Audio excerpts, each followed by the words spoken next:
Magandang araw mga estudyante. So ngayon, umpisahan natin ang ating talakayan. Pero bago yan, magsitayo muna tayo para sa ating panalangin na pinamumunuan ni Sarah Jean. Okay, in the name of the Father, of the Son, of the Holy Spirit. Amen. Amen. So bago kayo umupo, ay ayusin nyo na ang inyong upuan at pulutin ang mga basura sa inyong paligid. Okay, magandang umaga mga estudyante.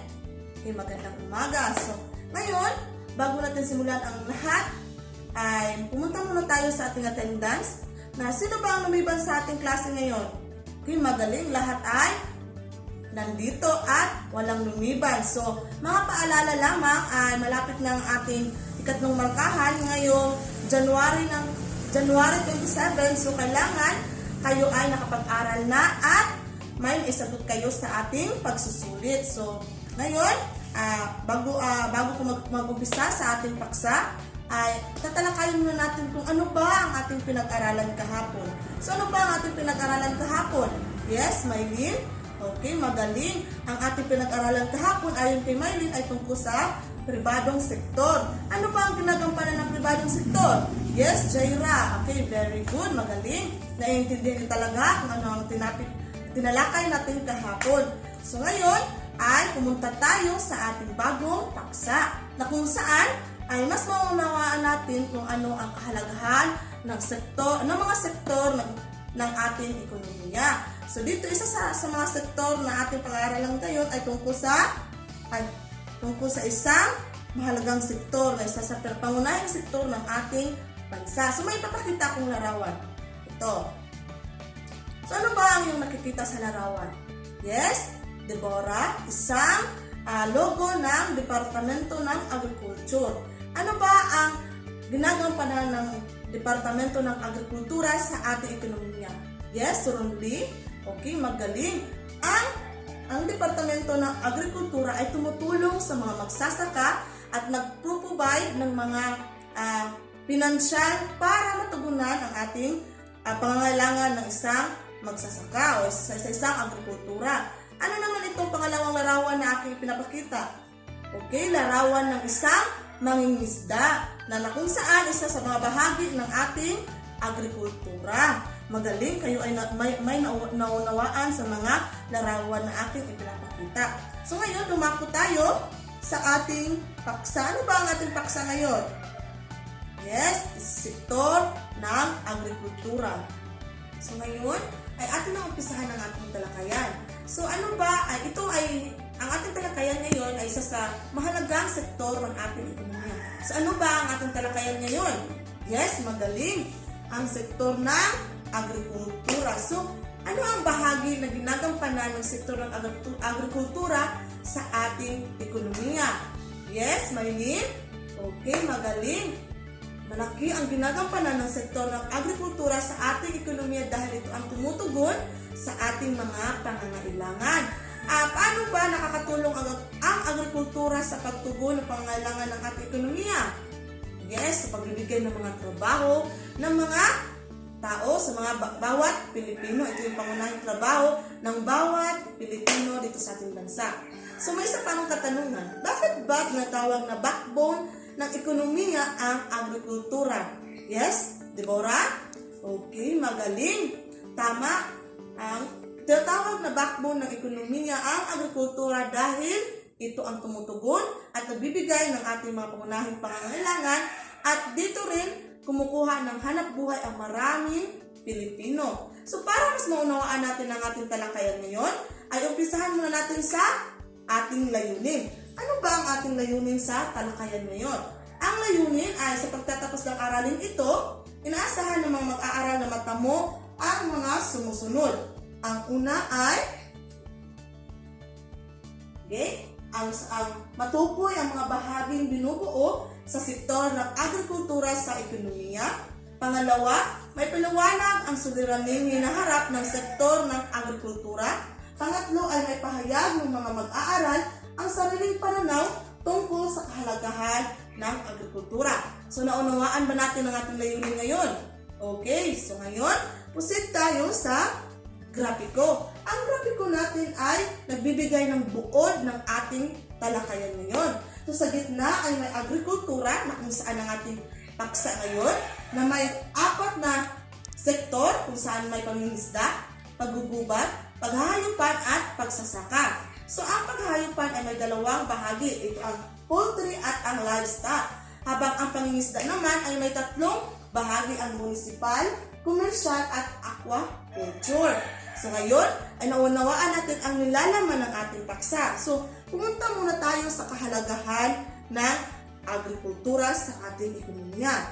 Ano ba ang kahalagahan ng agrikultura sa ating ekonomiya? Una, pinagmumula ng pagkain. Ito ang pinagmumula ng pagkain tulad ng bigas, itlog, isda, karne at gulay at marami pang iba. So alam natin na ang agrikultura ay ang nagpo-provide ng mga pagkain ng bawat tao. So kung wala ang agrikultura ay wala tayong makakain ngayon. So magpasalamat tayo sa mga magsasaka na nagtatrabaho at nagbibigay ng ating pagkain. So ang pangalawa naman ay ang pinagmumula ng hanap buhay. So marami sa mga tao ngayon, ang agrikultura ang pangunahin nilang hanap buhay. Karaniwang sa mga Pilipino ay nabubuhay sa agrikultura. So ngayon, ang pangatlo ay kontribusyon sa pambansang kita. Ang mga produktong agrikultura ay iniluluwas sa ibang bansa. So maraming mga produkto ng agrikultura ang iniluluwas ng mga may-ari upang magkaroon ng kontribusyon sa pambansang kita. Yun yung mga tax na ibinibigay sa ating gobyerno. Okay, sa pang-apat naman ay batayan sa pag-unlad ng ekonomiya. So pinanggagalingan ang agrikultura ng mga hilaw na sakap na gamit sa pag-produce ng iba pang produkto. So ito yung naging basihan ng pag-unlad ng ekonomiya kung ang isang bansa ay nakapagbibigay ng mga hilaw na materyales at iniluluwas sa ibang bansa dahil malaki rin ang kikitain nito. Kaya ito ang maging dahilan kung bakit uunlad ang isang ekonomiya. So magaling. So ngayon ay naintindihan natin ang kahalagahan ng agrikultura sa ating ekonomiya. Una, ito ay nagbibigay ng pagkain. Pangalawa, nagbibigay ng hanap buhay. Pangatlo, kontribusyon sa pambansang kita. At pang-apat ay batayan sa pag-unlad ng ekonomiya. So para mas mapalawak pa natin ang ating kaalaman, hinggil sa sektor ng agrikultura ay ating unawain ang mga bumubuo sa sektor ng agrikultura. So ano-ano ba ang bumubuo sa sektor ng agrikultura? Yes, Harkin. Tama, magaling. Pagsasaka.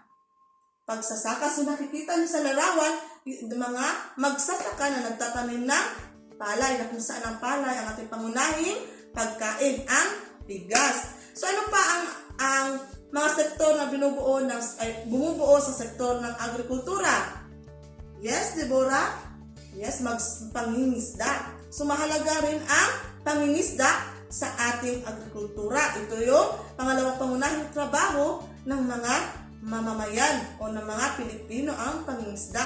Dahil dito sa Pilipinas ay mayroon tayong mga malalawak na karagatan. So pangingisda. Ano pa ang pangatlo? Yes, Sarah Jean. Okay, magaling ang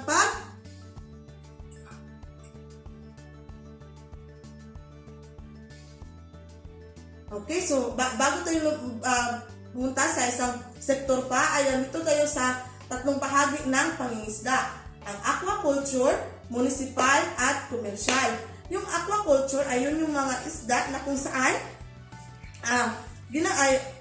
binubuhay sa isang pond, o yung mga isda na binubuhay ng mga mangingisda sa kanilang sariling pond.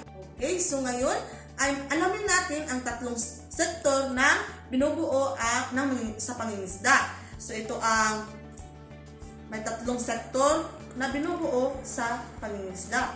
Ito ang aquaculture, municipal at commercial.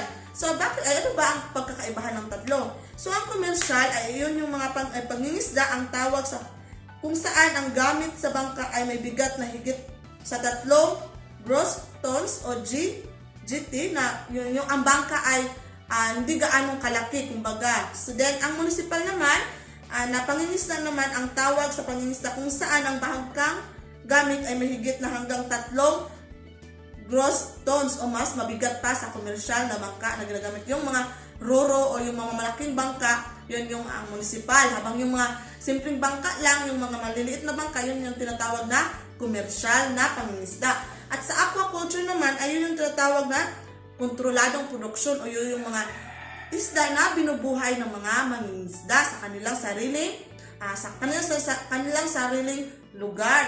So ngayon, mas unawaan natin ang aquaculture, municipal at commercial. So makikita natin sa larawan na malaki ang ginagampanan ng aquaculture na kung saan may 44.54% habang ang municipal naman ay 28.88% at ang commercial naman ay 26.58%. So bakit ba nangyayari ito? Dahil ang marami sa mga mangingisda natin ngayon ay may sariling binubuhay na mga isda.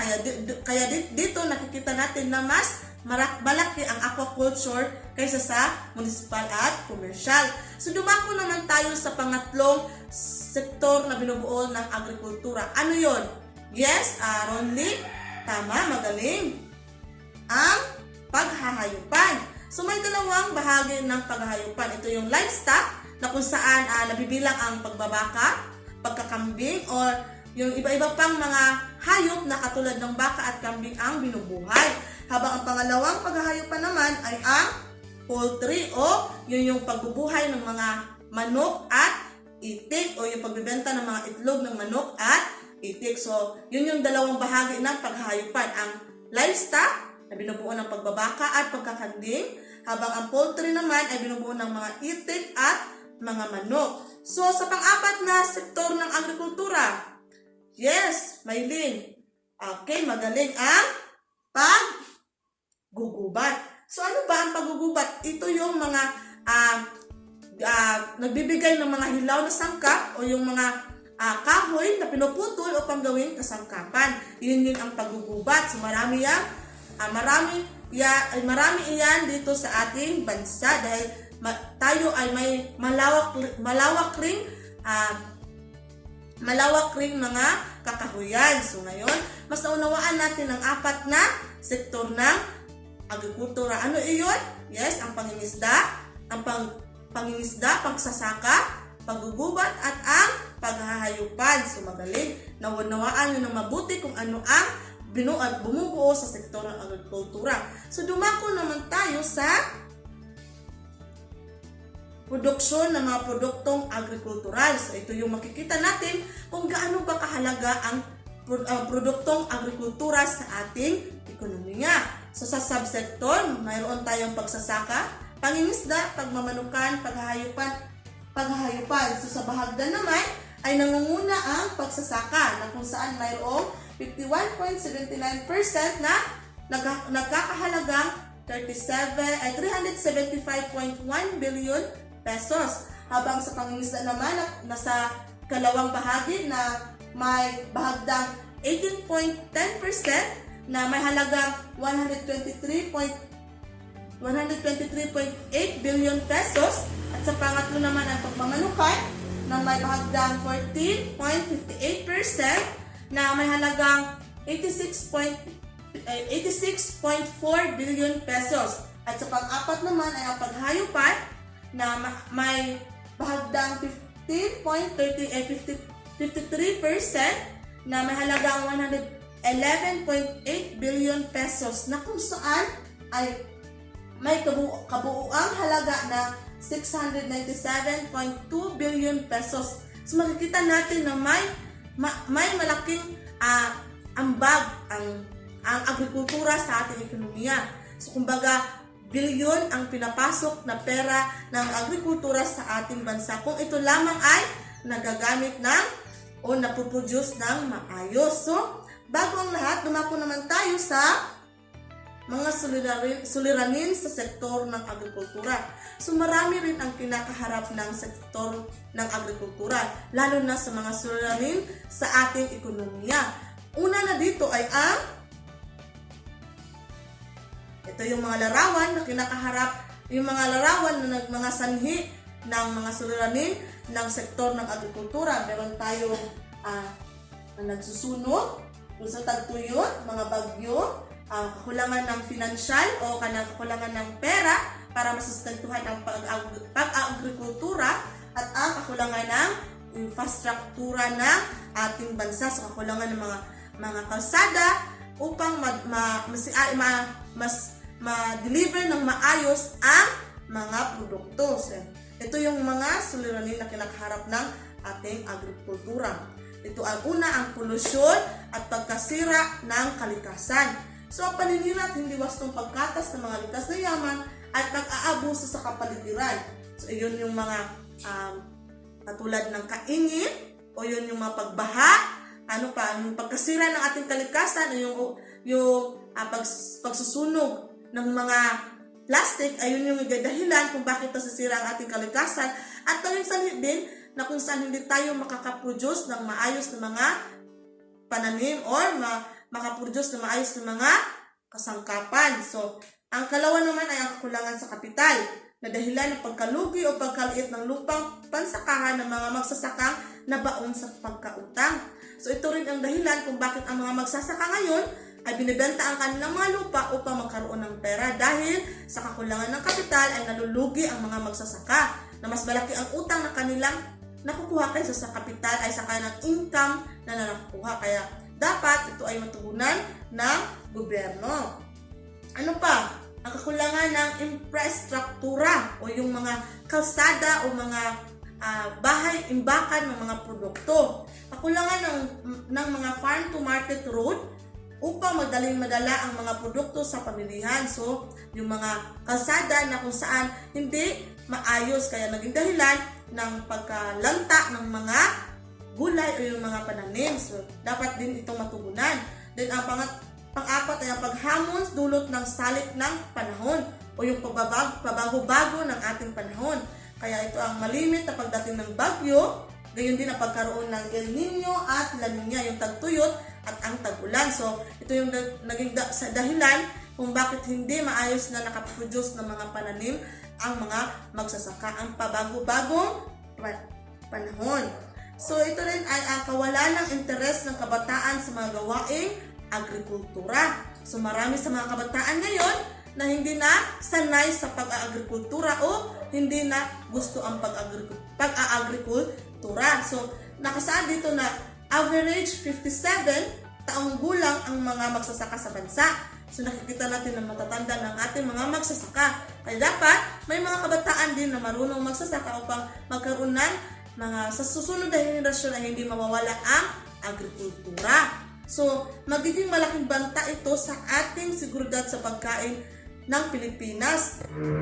Kaya makikita natin na magiging banta ito sa ating bansa kung wala ng mga kabataan na hindi interesado sa agrikultura. So, dapat kayong mga kabataan ay may magkaroon tayo ng interesado sa agrikultura dahil mahalaga ang agrikultura sa ating ekonomiya. Dahil kung wala ang agrikultura, paano na lang ang sa susunod na henerasyon? Wala ng mga pagkain na kakainin ang susunod na mga henerasyon. Okay? So, naiintindihan natin ang mga suliranin na kinakaharap ng ating agrikultura. So, dapat itong matugunan at ito ay maaksyonan upang matulungan ang mga magsasaka na mapalago pa ang ating agrikultura sa bansa natin. So ngayon dumako tayo sa mga institusyon at programa na sektor ng agrikultura. Ito ang Comprehensive Agrarian Reform Program Extension with Reform. So ito yung mga programa na kung saan ang gobyerno ay namamahagi ng mga lupa sa mga magsasaka.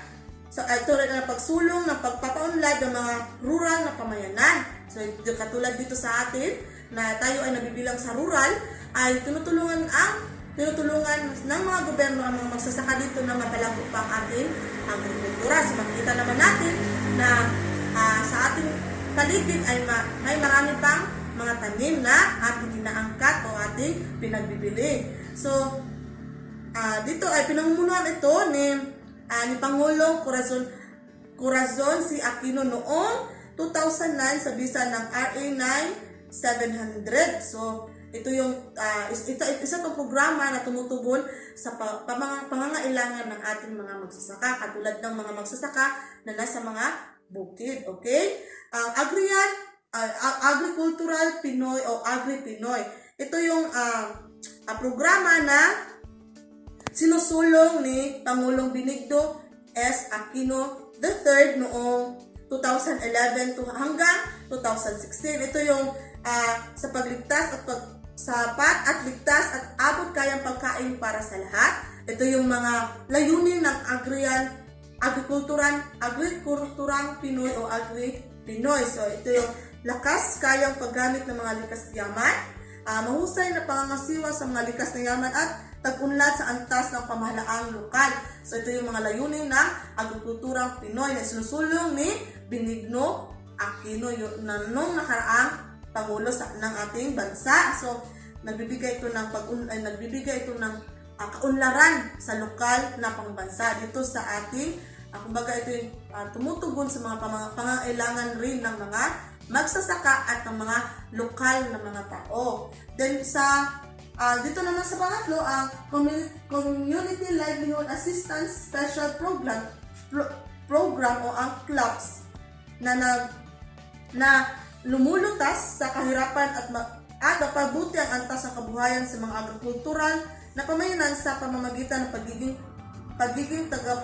pamagitan nito sa mga angkop at nakakalilisang na teknolohiya o impormasyon tungkol sa pinansyal mula sa DNR. So, ang pangunahing layunin naman ng CLAPS ay ang pagtugon, ay ang pag-provide ng mga teknolohiya sa mga magsasaka o ang pagtuturo ng teknolohiya sa mga magsasaka upang mas mapalago pa ang paggamit ng at pag-produce ng mga pananim. So, dito natin makikita na may ginagawa rin ang ating gobyerno para matugunan ang mga pangangailangan ng ating agrikultura. So, marami pang mga programa ang inihain ng ating gobyerno para mas mapalawak pa ang ating ekonomiya. Lalo na ang ating agrikultura dahil dito nakasalalay ang ating pangunahing pangangailangan. Ang pangunahing nating pagtugon sa ating mga pagkain at ang kabuhayan ng maraming Pilipino. So, dito naman tayo sa teknolohiya sa agrikultura. So, dahil makabago na ang ating ekonomiya ngayon, ay marami ng mga teknolohiya ang dumating, ay hindi rin nagpapahuli ang agrikultura. So, may nabuo silang mga teknolohiya na kung saan naging pakipakinabang sa mga magsasaka upang maproteksyonan ang mga pananim. Katulad na lang ng Abaca Bunchy Top Virus o ABTV at Banana Bunchy Top Virus o BBTV. So, yung mga sa mga may mga pananim na may mga pananim na saging na kung saan may nilalagay sila ng mga chemical o ng mga produkto para maiwasan ang mga bunchy top sa kanilang mga saging o yung mga pagkasira ng mga saging. Dito din sa Genetically Modified Organism o GMO na ginagawa ng mga scientists na binabago ang genetic material ng isang halaman upang maging matatag laban sa peste, masamang panahon at sakit. So, isa rin sa mga teknolohiya sa agrikultura ay ang Genetically Modified Organism o GMO na pinababago ang genetic material ng isang halaman upang maging matatag laban sa peste, masamang panahon at sakit. So, ginagawa ito ng mga scientista upang matulungan ang mga magsasaka na malabanan ang mga mapinsalang peste o mga insekto na sumisira sa mga halaman o sumisira sa mga produksyon ng pagkain. So, ginagawa ito upang mas magkaroon ng mas matatag na halaman o yung mas matatag na halaman upang makalaban sa masasamang panahon at sa sakit. So, ito yung mga teknolohiya ng agrikultura. So, marami pa ang teknolohiya ng agrikultura na hinahanda ng gobyerno upang mas matugunan pa ang ating agrikultura dahil alam natin kung gaano kahalaga ang agrikultura sa ating pang-araw-araw na pamumuhay. So ngayon ay naunawaan natin ng maigi ang sektor ng agrikultura. So may tanong ako. So ano ba ang apat na sektor na binubuo ng agrikultura? Yes, right, Kin. Okay, magaling. Tama, nakikinig talaga. Ano pa yung madagdag? Mary Jane. Okay, yes, very good. Ngayon mas naunawaan pa natin, ano pa ang mga suliraning kinakaharap ng sektor ng agrikultura? Okay, Ronly? Okay, magaling. Salamat sa inyong mga opinion at nakikita ko talaga na kayo ay nakikinig. So natapos ng ating talakayan ngayon ay nakikita ko na kayo ay may nakukuha talagang kaalaman. So pumunta tayo sa ating aktibidad na kung saan ay hahatiin ko kayo sa dalawang grupo, isa sa lalaki at isa sa babae. So lalaki at babae ang ating grupo ngayon. Okay, proceed tayo. Lalaki dito at babae dito. Okay, magaling. So may ibibigay ako sa inyong dalawang coupon band. Dito sa loob ng coupon band ay mga may litratong aking ginupit at kailangan ninyong buuin sa loob lamang ng 2 minuto. Okay, naiintindihan ba ang aking panuto? Na kailangan nyong buuhin ang mga litrato sa loob ng papel na ito sa loob lamang ng 2 minuto at isulat sa ibaba kung ano ang ibig sabihin ng litratong iyon. Okay, tapos na? Yes, magaling. Salamat. Kayo ay tapos na. So, ngayon ipapakita natin ng mga litrato na inyong nabuo. Okay, ito, sa unang grupo, sa grupo ng mga lalaki, ay may nabuo silang litrato na kung saan nagpapakita ng tagtuyot o El Nino. So, isa sa mga suliranin na kinakaharap ng ating agrikultura na kung saan tagtuyot o yung kakulangan ng tubig para sa mga halaman. Sa pangalawa namang litrato na kung saan ay nabibilang sa grupo ng mga babae ay ang nabuo nila ang litrato ng isang magsasaka o isang pagsasaka o farming. Dito nakikita natin na ito ang isa sa mga subsektor na bumubuo sa ating agrikultura, ang pagsasaka. So ngayon, mas naunawaan ninyo ng mabuti ang ating sektor ng agrikultura at kung gaano ito kahalaga sa ating buhay. So dumako na tayo sa ating aktibidad o personal nating aktibidad. So may gagawin tayong sanaysay. Bawat isa sa inyo ay may gagawing sanaysay. Okay, so ang sanaysay na ito ay ang sanaysay